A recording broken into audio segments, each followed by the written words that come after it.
So ngayon mga ka-finding, i-click lang natin is yung passport appointment system. Then after natin i-click is ito na yung mangyayari sa screen natin. So isi-select lang natin yung schedule and appointment. And then ito na yung makikita natin sa screen. So ito yung mga terms and conditions and then i-click lang natin yung box na yan. So dito mga ka-finding is may dalaw tayong option na pagpipilian. Pwede tayong mag-start ng group appointment or yung individual appointment. So yung ating adventure for today is individual appointment.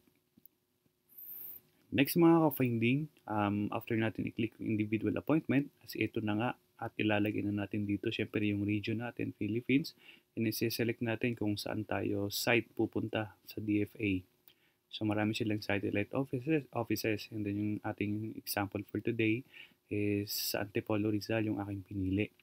So maraming mga choices dyan mga ka-finding, so bahala kayo kung saan nyo gustong piliin, kung saan kayo malapit na lugar. Okay, so once makapili na kayo ng satellite office, ay click lang po ninyo yan and then meron na tayong appointment date.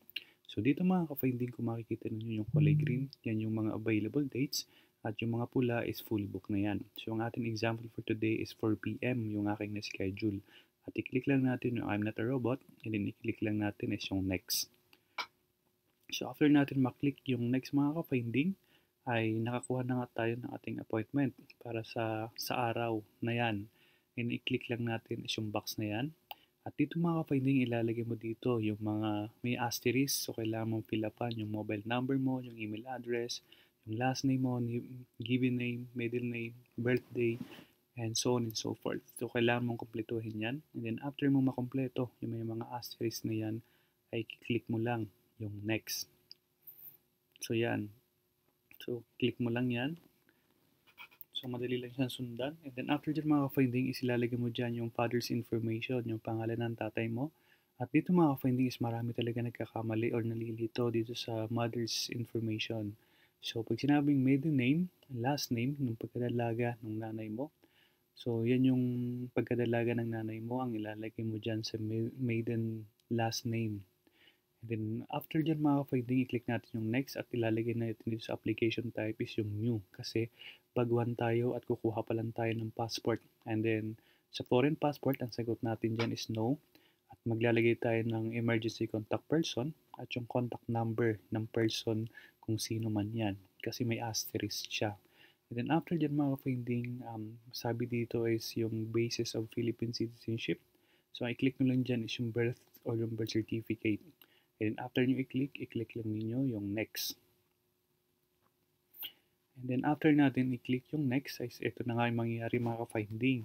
So ilalagay mo dyan yung current address mo, kung saan ka nakatira, yung city, yung anong trabaho mo, syempre Philippines, and then yung mga walang asterisk dyan kahit hindi mo na-fill upan. Then after dyan, i-click mo lang yung next, and then i-click mo lang yung I'm not a robot, at i-click mo lang yung mga boxes dyan para mag-proceed ka. So yan, i-click nyo lang yung I'm not a robot. Then after nyo i-click yan, i-confirm nyo lang. So pagka-click nyo lang ng confirm, napakadali lang mga finding, sobrang dali lang sundan. And then pagka-click lang ng confirm, ito na nga. So mayroon dyang processing type kung paano mo siya, anong klaseng pipiliin mo. So may regular processing. So ito yung ito yung 950 yung bayad at medyo matagal siya makuha. It's working 12 days, working days. Or meron naman tinatawag na special processing. So ito yung medyo mahal, 1-2. May tinatawag dito na expedite. So pag sinabing expedite mga findings, ito na yung talaga may ticket ka na or paalis ka na. So yan, so yun mga mabilisan. Okay? And sa payment ng mga finding is meron siyang e-payment sa Paymaya. Pwede debit card or credit card. At meron namang over the counter like for sa LBC, sa 7-Eleven, sa Paymaya, so and so on and so forth. At ang bayad niya mga kapatid is 950 doon sa example natin. So ngayon nga, ang clinic ko dito sa example natin is yung over-the-counter na magbabayad which is sa 7-Eleven, sa LBC, at kung saan mga partners payment center. At so mayroon din diyang mga ibang options kung papapick up nyo or pupuntahan nyo na lang doon or papadeliver nyo. So after din mga ka-finding, i-click lang natin yung pay and then after ipagka-click ng pay, click lang ninyo yung box na yun, i-agree and proceed na po tayo sa payment. Okay, so as we can see, ito na yung monitor natin. So mag-proceed na kayo. So ang babayaran yung mga finding is 950 plus additional charge na 50 pesos, 1,000 lahat. So after nyon, confirm nyo lang, and then i-print nyo. So yan, so 1,000 pesos yung babayaran ninyo para makakuha kayo ng bagong passport. So yan, so I hope mga finding ay sundan ninyo yung ating tutorial for today para sa mga gustong kumuha ng kanilang mga passport at makapagtrabaho na abroad. And then after nyan mga finding, after natin mag-book online at makakuha ng schedule ay nakapag-payment na tayo. May reference number tayo. So, paano yung babayaran dito or paano tayo magbabayad? Sa Bayad Center, sa 7-Eleven, sa LBC at kung saan pa. So, di ba naalala nyo, naglagay kayo ng email address doon. Doon sa unang steps is nilagay nyo yung email address ninyo. So, make sure lang na bago nyo gamitin yung email address nyo na yon is na-access ninyo. Alam nyo yung password kasi doon magpapadala. So, doon sa last step na to, doon mo makukuha yung reference number mo sa email mo. I-email nila yun sa'yo. Yung reference number na yun, mix siya ng letter tsaka numbers. So, makukuha mo yun sa email address mo. Tapos, yun yung babayaran mo sa mga Bayad Center, sa 7-Eleven, sa LBC, at kung saan-saan man yung mga partners ng DFA satellite offices na yan online, makakabayad kayo. So, yun. So, after nyan mga pwedeng after nyo magbayad ay makaka-receive ulit kayo ng email na nagbayad na kayo at nakalagay doon yung kung ano yung mga requirements na kailangan yung dalhin. So, idadagdag ko na sa mga baguhan na katulad mo na mga kukuha pala ng bagong passport or first timer kukuha ng passport. Ang requirements lang po ay dalawa.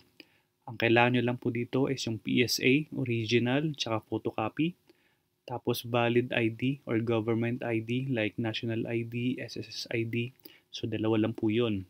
Pero kapag late registered ka or late registration, yung birth certificate mo, ang kailangan mong dalhin is yung PSA, original na PSA, photocopy na PSA, original na birth certificate, yung original, yung kulay green, tapos dalawang valid ID. Dalawang valid ID ha. So, ang madaling kunin, yung postal ID, tsaka national ID. So, ito yung sa mga late registration. Pero pag hindi ka naman late registration, ang kailangan mo lang is dalawa. PSA, photocopy ng PSA, tsaka government ID. Tsaka photocopy din ng government ID na yan. So, yun lang. So, I hope mga kapinding ay malinaw yung ating adventure for today at sana nasundan ninyo yung ating step by step para sa pagkuha ng bagong passport para sa mga baguhan o sa mga first timer na kukuha ng kanilang passport. So I hope ay nagustuhan ninyo at nasundan ninyo yung ating adventure for today. At sana ay huwag nyo kakalimutan i-subscribe yung aking YouTube channel para lagi ko kayong updated dito sa bawat adventure ko dito sa mundo ng aking vlog. Bye mga finding!